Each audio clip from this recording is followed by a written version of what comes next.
Pues mira, él es Domenech González de la Rubia, como lo dijimos en su currículum, parte de su currículum, porque no podíamos meter todo, ¿verdad?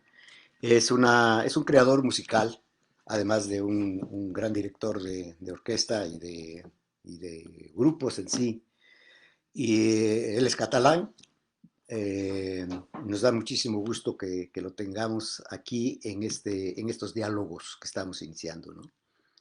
Como sabes, Domenech, y como lo habíamos platicado, se trata de saber qué pasa, qué está pasando en este momento de COVID-19 en España, principalmente en Barcelona, con los músicos, con la cultura en general, cómo se está viviendo. Bueno, yo antes de nada un saludo a todas las personas que nos estén viendo. Solo una pequeña aclaración. Yo vivo en Barcelona desde los 9 años, pero soy de Mérida, que hay otra Mérida también en México, creo. Sí. Entonces, por cierto, que la visité hace años. Pero vivo en Barcelona desde los 9 años, aunque ya digo, soy nacido en Mérida. Pues aquí en Barcelona es una ciudad muy dinámica, que tiene realmente un movimiento cultural bastante grande. Lo que pasa es que esta crisis del COVID-19 lo ha parado todo, lo ha parado definitivamente. Entonces, es verdad que ha habido muchas iniciativas desde el punto de vista asociativo para que pudieran, digamos, remediarse. Entonces, hay ciertas ayudas de la administración para los artistas que pueden acreditar que han cancelado conciertos. Hay ayudas para la administración para artistas que tienen contratos y que desgraciadamente no los han llevado a cabo. Y también para salas y para, dicen que ahora va a haber un paquete de subvenciones para poder remediar toda esta, digamos, pandemia que nos ha visitado, ¿no? Desgraciadamente. Y estas son las cosas en plan general. Lo que pasa es que todo esto se quedará corto porque hay algo en la cultura que es la iniciativa individual, el impulso de personas, y las asociaciones, si no tienen apoyo, van a caer muchas. Y también van a caer muchos proyectos importantes para el futuro que desgraciadamente no sé si van a poder retomarse. Sí, aquí lo importante, Domenech, es efectivamente ha cambiado, está cambiando en este momento mucho de lo que hacíamos normalmente, ¿no? Y se están abriendo pues muchas nuevas herramientas, por decirlo de alguna manera, Sí. para que el arte pueda llegar a más. No sé si estamos de acuerdo, pero pienso que afortunadamente, por un lado, esto está haciendo que entremos a los hogares más recónditos que antes no podía accesar la cultura, ¿no? Estas las manifestaciones, principalmente las manifestaciones artísticas y culturales. No sé cómo lo vean ustedes, ¿no? Bueno, yo estoy totalmente de acuerdo contigo. Al respecto, aquí ha habido, en Barcelona se han formado como dos partidos. Unas personas que pensaban que era una gran oportunidad para dar a difundir los trabajos, pero hay algunas personas que piensan que esta en realidad está muy bien, pero que está como, digamos, menoscabando la prestación económica precisamente de lo que los artistas ofrecen, ¿no? Entonces, por ejemplo, yo recuerdo aquí se habían organizado algunos conciertos en público a través de online, a través de las redes, y hay quien se quejó porque dijo que, bueno, que los artistas lo que estaban haciendo algunos eran volviendo a tocar gratis, ¿no? Continuamente. Pero honestamente, mi punto de vista es que esto es una gran oportunidad y que el que tenga, digamos, imaginación e ideas y ganas de hacer cosas las va a hacer en esta nueva etapa. Y creo, a mí me resulta fascinante personalmente, me resulta fascinante. Seguramente porque vengo del ámbito también de la música contemporánea, que nunca hemos tenido una gran difusión mediática, ¿no? Pero en general y por compañeros que también tocamos otras cosas de más ligeras, más abiertas al público en general, creo que es una buena oportunidad. Entonces dependerá de cada uno, de los resortes que cada uno tenga. Entonces, ¿cuál es lo principal que yo creo que habría que hacer? Hay una base clara, es un equipamiento técnico dedicado a esta difusión. Es decir, hay que pensar en el equipamiento técnico igual que antes se pensaba en una máquina de escribir, en un ordenador o en una libreta, así o una agenda. A partir de ahora, la técnica, los elementos técnicos pasan a un primer plano, totalmente. Yo creo que eso es la primera cosa que habría que tener en cuenta. Sí, sí, ¿no? Independientemente de que se abre probablemente una posibilidad, como yo lo decía hace un momento, de llegar más al público, ¿no? También va un poco en menoscabo a que los teatros, a que las salas, a que los espacios teatrales, por decirlo, queden un poco sin que el público asista porque pues lo puede ver desde su casa. Estamos totalmente de acuerdo y es una de las cosas que, como tú decías, pues tenemos que reinventarlo, porque indudablemente que ahorita que ya tenemos nosotros, por ejemplo, aquí en Oaxaca, que ya tenemos Sí, más de 45 días encerrados, y ustedes y allá también, más de 90, casi ya sí, 3 meses ustedes encerrados, pues bueno, no se puede uno quedar inactivo y empieza uno a generar sí. nuevas cuestiones, ¿no? Bueno, claro, aquí llevamos muchos días. De hecho, se está planteando que cosas tan elementales como abrir los teatros, bueno, elementales no, pero digamos la base de lo que es el proceso cultural o la difusión cultural, que es abrir los teatros y abrir las salas, está todavía en el aire. Está en el aire. Incluso había la propuesta gubernamental de que se abrieran esas salas, pero solo con el 30% de aforo Así es. para evitar contagios. Pero claro, los dueños, propietarios de las salas han dicho que esto no les soluciona nada, porque el 30% del aforo no cumple las expectativas de lo que es la inversión que se ha hecho. Una simple inversión que significa contratar a un artista. Entonces, hay muchas dudas al respecto. Y esto ocurre a nivel, digamos, de las grandes distribuidoras de la cultura. Estamos hablando de, digamos, los números uno del teatro y de la música, pero también ocurre en menor grado con las iniciativas culturales de asociaciones y de entidades que son las que mueven la cultura, pero que no se encuentran a la hora de difundir su trabajo y un apoyo económico con el que poder hacerlo. La verdad es que hasta que no llegue el mes de septiembre, octubre, esto no se va a volver a ordenar. Aunque mi punto de vista es que todo ha cambiado, es diferente.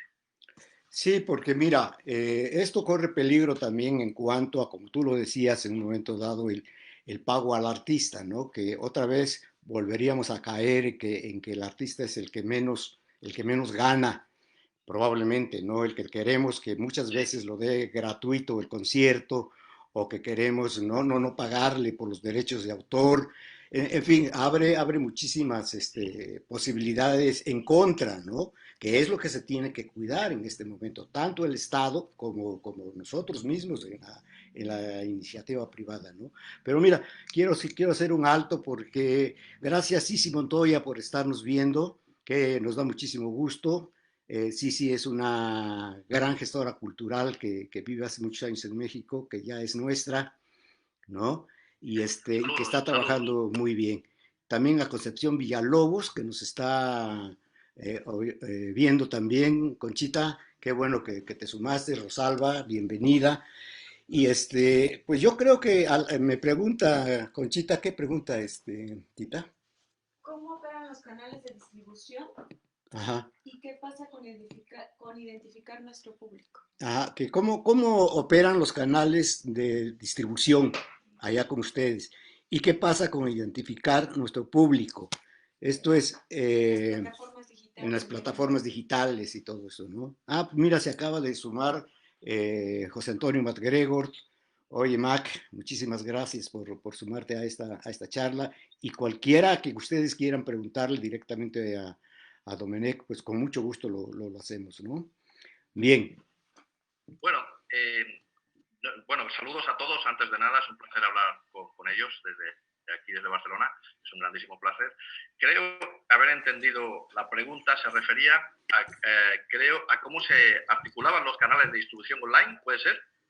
¿Podría ser esa la pregunta, creo? Sí, sí, sí. Bueno, aquí estamos empezando ya se había hecho, pero ahora el cambio es hacerlo de una manera más genérica. Es decir, lo que antes eran como experimentos, por decirlo de alguna manera, o iniciativas individuales, ahora ya está cobrando forma como un procedimiento que tal vez a la larga sea el indicado, ¿no? Pero vuelvo a insistir, después también, perdón, ha habido un apoyo de televisiones y de canales, digamos, de distribución muy generalistas, sobre todo la televisión, que ha comprado, por decirlo de alguna manera, los derechos creativos y de autor, evidentemente, de aquellos artistas que hacen las actuaciones online. Con lo cual, de alguna manera, han remediado el efecto negativo que tiene el no poder estar en las salas, ¿no? Es decir, hacen conciertos en su casa, los difunden, pero esas televisiones les compran los derechos de todo tipo. Es como un concierto, digamos, al uso, ¿no? Y después también las administraciones están estudiando cómo pueden remediar este asunto. Por ejemplo, ha habido exenciones fiscales de los artistas durante este tiempo, ha habido también, y de las salas, es decir, están exentos del pago durante un tiempo que puedan acreditar que están sometidos al influjo del COVID-19, del virus, y en general es lo que ha habido. De todas maneras, insisto, esto es en cuanto a artistas que tienen una difusión mediática muy grande, pero no es el tejido cultural.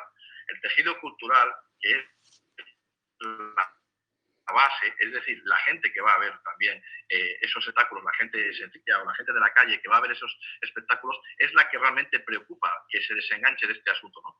Entonces, todavía estamos estudiando la manera de que podamos conseguirlo, pero todo pasa por tener la mente abierta y creo que la cuestión económica va a tener que revisarse muchísimo. Eso ya ocurrió en el 2011 y en el 2008. Y no creo que sea negativo. Simplemente digo que hay que revisarse porque no hay que olvidar una cosa. Un concierto nunca es gratuito. El artista puede cobrar más o menos, puede tener derechos o no, pero hay una organización, hay una infraestructura, hay una sala, hay unos derechos. Es decir, nunca es gratuito. Todo tiene unos gastos, incluso si me apuras de luminotecnia. Entonces, claro, todo eso va a tener que reajustarse de alguna manera. No, y sobre todo tiene muchos costos fijos, ¿no? Que efectivamente no se ven, pero que ahí están y que tienen que cumplirse, ¿no? Está la publicidad también en un momento dado, ¿no? La publicidad, efectivamente. Sí. Entonces, bueno, hay elementos importantes. También la sociedad de autores, las GAE, está estableciendo algunas cuotas. Lo que pasa es que, por ejemplo, en las ayudas a las entidades de artistas, pues pone unas condiciones que yo creo que actualmente es paradójico. Voy a explicar por qué. Muchas veces cuando se piden ayudas a estas entidades para que apoyen a las asociaciones o a las empresas culturales, se les piden una serie de cosas que entran en absoluta contradicción con lo que es la realidad. Es decir, por un lado, se nos pide que lo hagamos todo, digamos, desde el punto de vista técnico, online y tal, y sin embargo te obligan a tener una plantilla fija trabajando contigo, con lo cual, en un lugar determinado y concreto, con una dirección y un distrito postal. Y eso creo que va a tener que cambiar también. Es decir, la administración tiene buenos deseos en cuanto a abrirse, pero va como retrasada respecto a la realidad. No tiene sentido pedirle a los artistas que se enganchen a la difusión virtual, mientras que administrativamente todavía tengamos un planteamiento del siglo XIX. No tiene sentido. Sí, coincido contigo porque efectivamente hay muchos trámites burocráticos que para que tú puedas hacer un evento en algún lugar tienes que cubrir, ¿no? Con las municipalidades principalmente, ¿no? En que cada día te ponen más trabas y te tratan muchas veces para darte el permiso como si fueras una empresa que vende cigarros o que vende comida, ¿no? Que no tienen ese apartado para la cultura, efectivamente, ¿no? Pero fíjate, Sergio, disculpa, que a nosotros, a los gestores, nos piden muchas veces una, digamos, agilización o modernización de la propuesta o una simplificación artística de la propuesta en el sentido de que sea pues abierta, bueno, en fin, con muchos, pero ellos todavía están en un plano administrativo del siglo XIX. Están pidiendo no solo cosas que ya pedían, sino más todavía. Todavía piden más cosas. Y eso es yo creo que es la contradicción, porque tendrían que facilitar ese tipo de cosas. Y eso también tiene que ver con lo que está pasando ahora.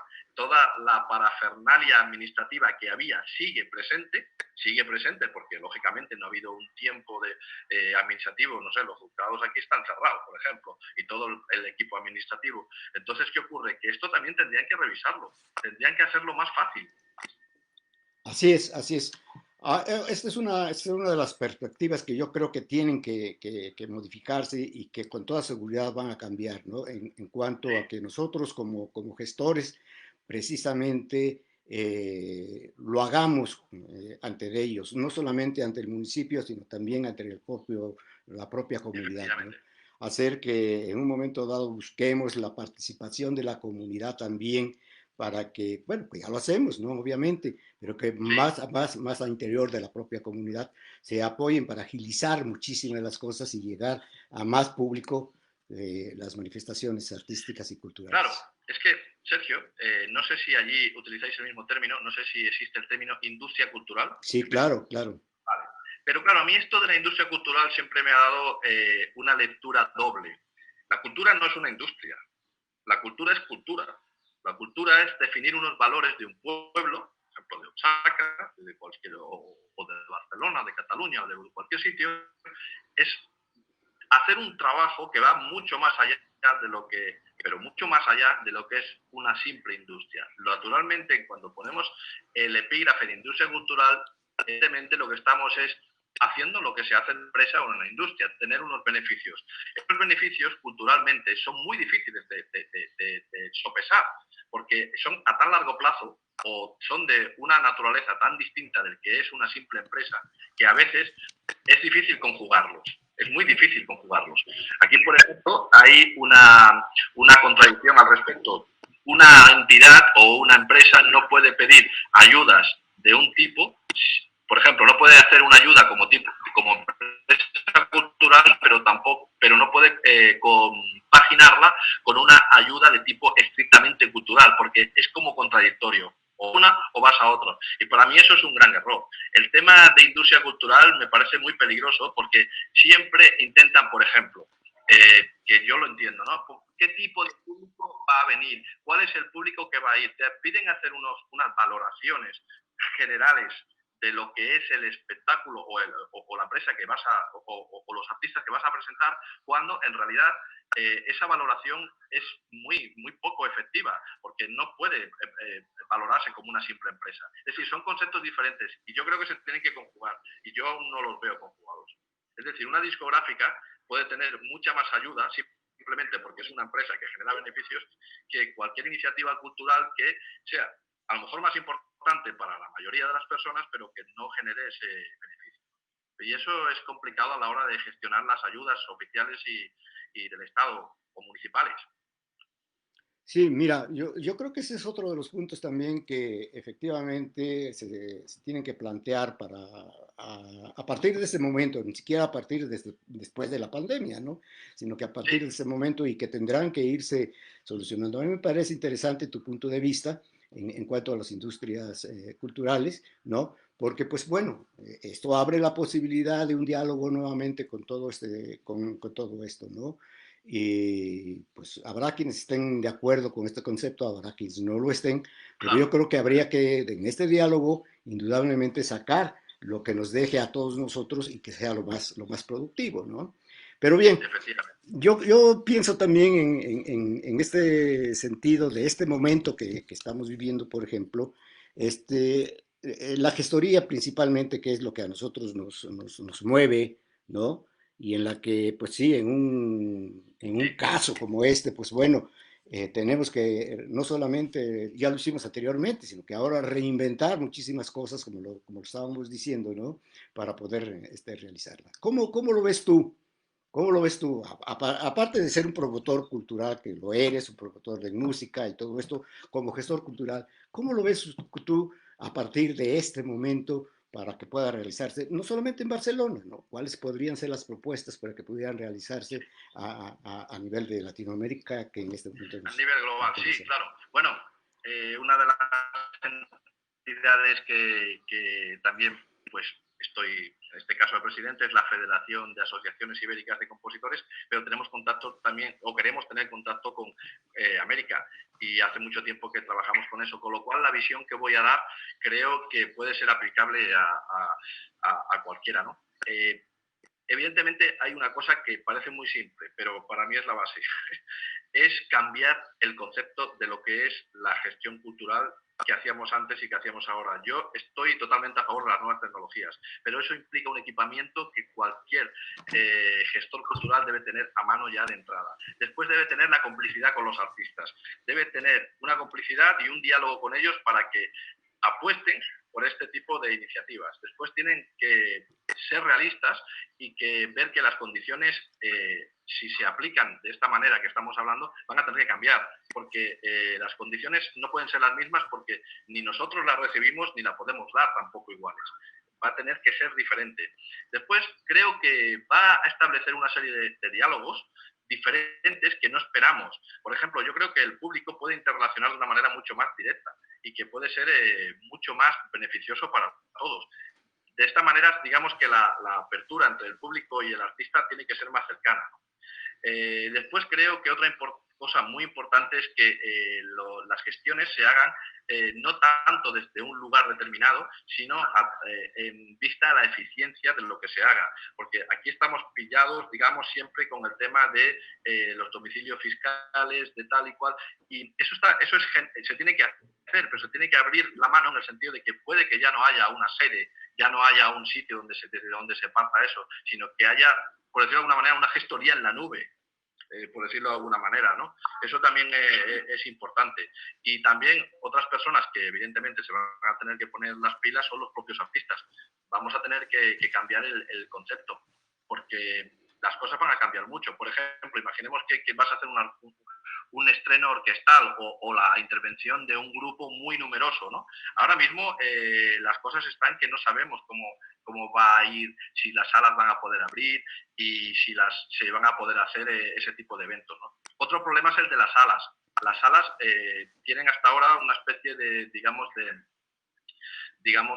muchas prebendas en cuanto al uso, sobre todo cuando son públicas. Las salas públicas tienen que estar abiertas sin ningún tipo de contraprestación, porque para eso son públicas. Lo que no tiene sentido, al menos aquí ocurre, de que salas públicas las hay que pagar. O sea, nosotros tenemos que pagar, no sé si ocurre también en México, ¿no? Sí. Pero a veces, y eso no tiene un sentido. O, por ejemplo, una iniciativa que yo planteé una vez, pero que no me hicieron caso, es que aquellas entidades que ya tienen apoyo público, es decir, auditorios que tienen apoyo público, dejen entrar a las iniciativas, digamos, artísticas de una manera gratuita, pero no es gratuita, porque ya reciben la ayuda.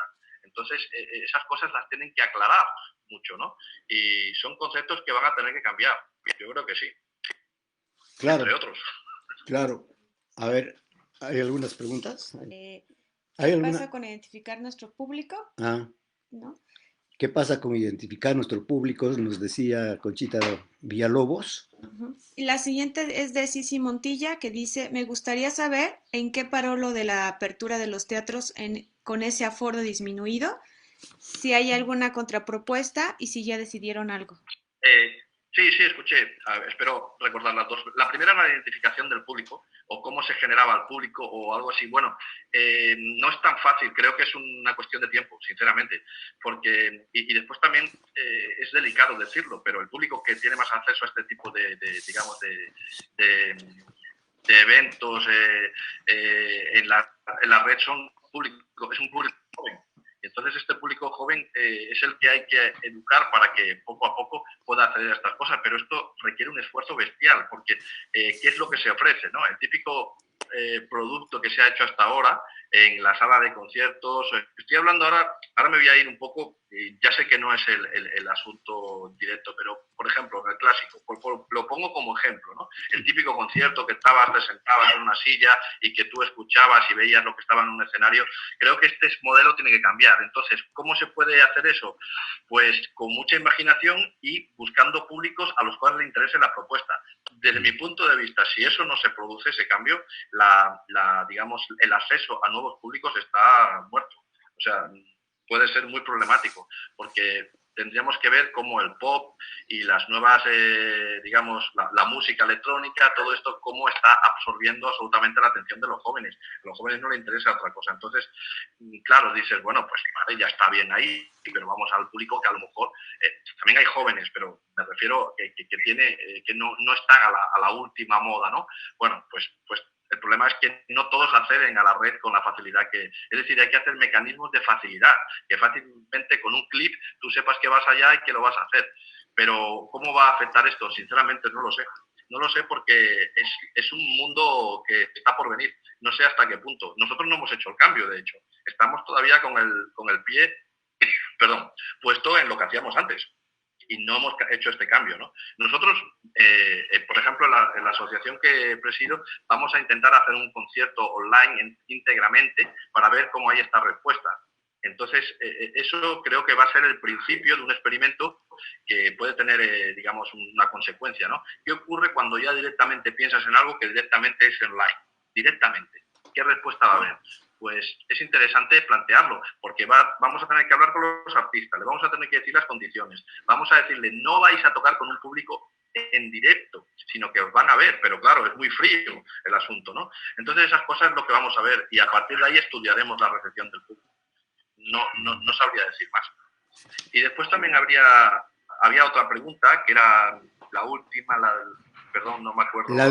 Mira, Sisi Montilla nos pregunta que le gustaría saber en qué paró lo de la apertura de los teatros con ese aforo disminuido. ¿Hay alguna contrapropuesta? ¿Ya decidieron algo? Nos pregunta. Pues yo no he escuchado ninguna contrapropuesta. Lo que sí sé es que a los teatros no les gusta. A los teatros en general no les gusta porque, por una razón, no es que les parezca como idea mala, ¿no? Es una idea que se ajusta a la realidad, pero es que no le ven ningún beneficio. No le ven ningún beneficio porque dice que abrir las puertas les resulta más caro que tener un espectáculo en el 30% de aforo. Entonces, supongo que esto se va a ordenar. A mí me parecería, no lo sé, decirlo así es muy grave, ¿no? Pero una triste respuesta es decir que la aportación que el posible público podría haber aportado en su momento venga de ayudas estatales, porque entonces también la cultura parece que siempre estamos pidiendo como ayudas para que todo esto se pueda llevar a cabo, y eso tampoco me gusta a mí personalmente, ¿no? Yo creo que es una cosa que habría que probar y que habría que ver. También creo que el público está deseoso de volver al teatro. Tiene muchas ganas. Aquí los teatros funcionaban bastante bien, con lo cual seguramente puede ocurrir una cosa que no nos esperemos. Es que habrá un periodo, digamos, de penurias, porque lo va a haber, pero que nos está haciendo plantear qué va a pasar en el futuro y a lo mejor es más sencillo. Es decir, que pasará el periodo de penurias y cuando se abran los teatros se van a llenar y es así de claro. Lo que va a ocurrir es que van a recuperar, no recuperar, pero sí que va a volverse a la normalidad y que la gente va a responder. Puede ocurrir eso también. Pero la respuesta de los teatros en general, ya digo, no ha sido muy buena en este asunto, ¿no? De tener que parar el aforo. Claro.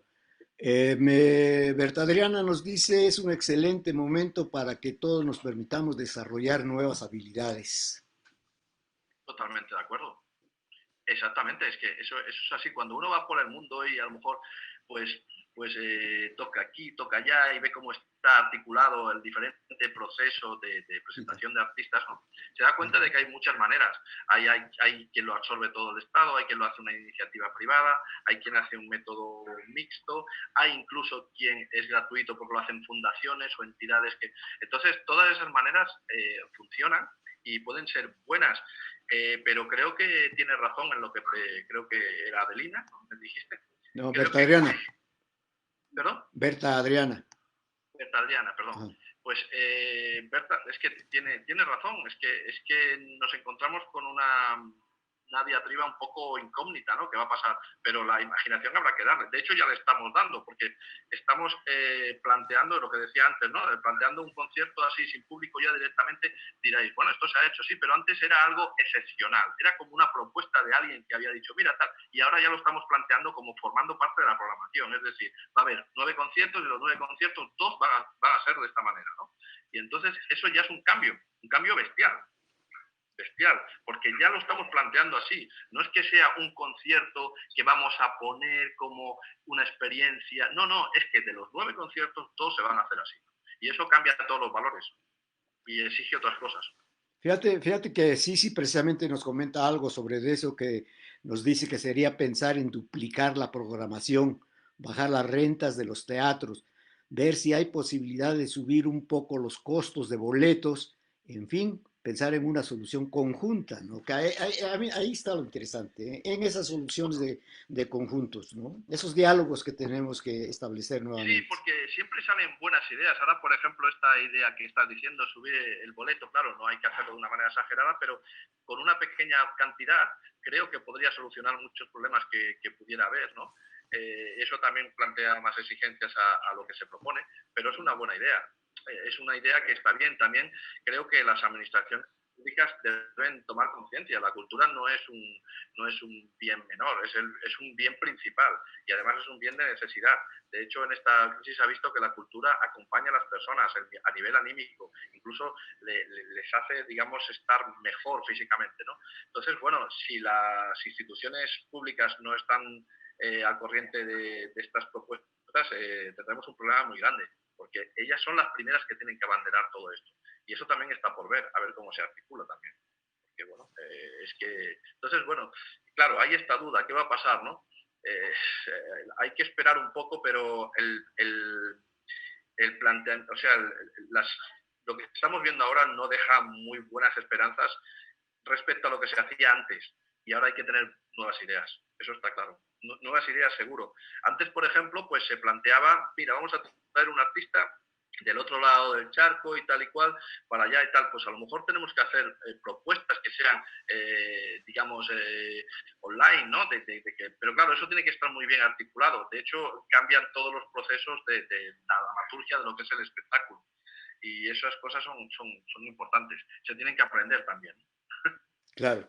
Pues mira, creo que si no hay alguna otra pregunta del público que nos acompaña, en este caso de nuestros compañeros que están dentro del grupo, creo que, pues bueno, ha sido muy interesante, muy importante lo que nos acabas de decir. Son puntos de vista que hay que tomar en cuenta, que hay que considerarlos con otros puntos de vista de otros gestores también, de otros artistas, de otros creadores, ¿no? Para que podamos unirnos todos y busquemos soluciones entre todos, nosotros, el público, el artista, porque todo esto va a cambiar. Lo acabas de decir y Sí, creo que en la mente de todos nosotros está, esto ya no va a ser lo mismo, esto va a cambiar. Y desafortunadamente, y lo vamos a decir, para el Estado, pues poco le ha interesado la cultura y ahora pues probablemente menos porque va a haber necesidades económicas mucho más fuertes que el que puedan destinarle a precisamente las actividades culturales, ¿no? Y entonces pues ahí es la oportunidad de, como se dice en México, rascarnos con nuestras propias uñas sin quitarle la responsabilidad al Estado que tiene de apoyar a todas las manifestaciones culturales. bueno, claro, es que la cultura también es riqueza y es la mejor marca de cada país. Cuando uno piensa en un país, piensa en su cultura, es así. Puede pensar directa o indirectamente, pero es la marca de ese pueblo, ¿no? Entonces, claro, sí, la verdad es que lo que debería ser es que también tomaran cartas en el asunto, aún comprendiendo las necesidades que se están planteando. O sea, eso hay que ser objetivo, ¿no? Y desde luego, bueno, yo os quiero agradecer muchísimo la invitación. Es un placer hablar contigo, Sergio. Me ha encantado y sobre todo también quiero saludar a los compañeros y me alegro mucho de que estemos en el mismo barco y de que entre todos podamos intentar salir para adelante. Pues muchas gracias, Dominic. ¿Qué dice MacGregor? Espérame, déjame. Felicidades, formidables planteamientos y una visión muy madura y viable de la situación. Ah, muy bien, eso nos dice José Antonio. Mira, yo quiero Muchas decirte gracias. que José Antonio MacGregor es, aparte de un gran amigo mío, una de los pilares, ejes en la gestoría cultural. Voy a hablarte un poquito de él Sí, por favor, y para estoy muy que interesado. tengamos ideas de lo que estamos hablando, ¿no? Es uno de los gestores que más ha luchado precisamente por la profesionalización de la gestoría, ¿no? Abriendo muchísimos campos, mucha en lo académico, en la formación, dando herramientas y estando muy al pendiente de las nuevas tecnologías para incorporarlas, como tú decías hace un momento Sí, precisamente, para básico. incorporarlas en esto de los trabajos que estamos haciendo, ¿no? Entonces, pues bueno, me da muchísimo gusto que en primer lugar participe con nosotros en el grupo y en segundo lugar que esté opinando, ¿no? Quizá justamente ahí sea la oportunidad, dice, de los gestores culturales, posesionarnos con proyectos de desarrollo social, de educación, salud, Sí, cohesión para las necesidades que surgirán después. Él es, pues totalmente de entonces me quedo acuerdo. corto con lo que digo, es un gestor a nivel internacional, reconocido a nivel internacional. Pero bueno, Pues es un pues placer y un honor que esté aquí en nuestro foro, en este caso. claro que sí. Pues muchas gracias, Dominic, y esperemos que hace 11 años que tenemos esta relación contigo y que tuvimos la oportunidad de hacer la propuesta de Fue por muy poco. que vinieras a Oaxaca, ¿verdad? Pero Estoy desafortunadamente, encantadísimo y ojalá, ojalá sea así. Seguro que sí a la larga porque la vida es, no sé, siempre da buenas sorpresas, pero por el momento lo que estamos haciendo ahora y hablar contigo a mí ya me llena de satisfacción totalmente. Y te lo agradezco muchísimo. pues muchas gracias y nos Gracias. vemos en la próxima. Gracias a todos por haber estado con Un nosotros abrazo. y bueno, aquí queda grabado este video, aquí queda grabado para quienes en los días posteriores quieran verlo. Muchas gracias.